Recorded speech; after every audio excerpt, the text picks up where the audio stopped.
Hampshire Republican Senator Kelly Ayotte. She was inside the courtroom for the arguments today, and I should mention she was formerly New Hampshire's Attorney General, which is great. Senator Ayotte, thank you. So let me just ask you, this is almost impressionistic. In the courtroom today, and you know the drill, what did you hear? What did you take away? Was there a colorful moment? Was there a revealing moment? Tell us what you took away from your experience in the room. Well, I think there was a moment, and the focus was, if you take away the individual mandate, what's left of this bill in terms of the core of it?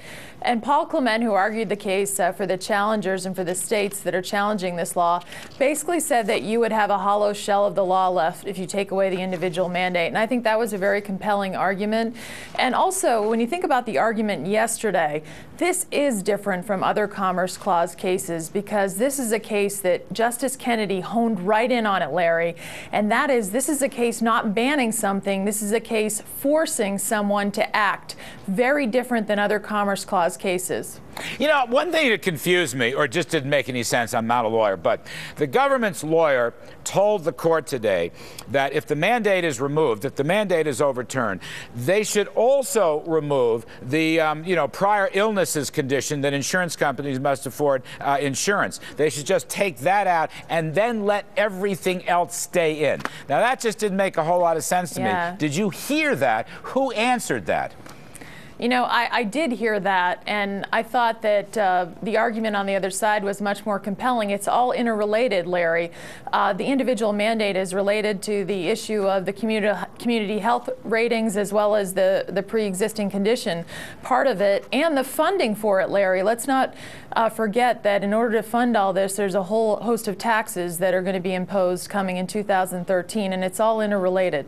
I mean, if the pre-existing condition stays, but the mandate is pulled, insurance companies are going to go bust, are they not? And how does that relate to this whole issue? Maybe the whole thing has got, insurance companies will go down. That's a big part of the American financial system.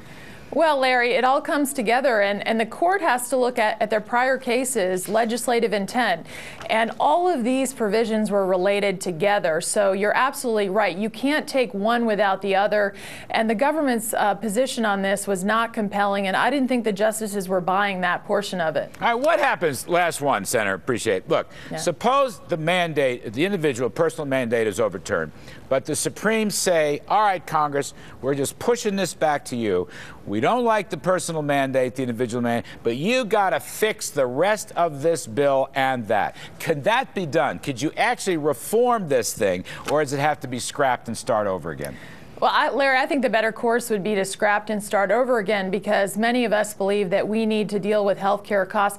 Let's not forget, this bill is driving health care costs in the wrong direction. It's driving them up, and it's costing individuals and businesses more. So we've got to get to, in my view, market-based reforms that are fundamentally different than the framework of this bill.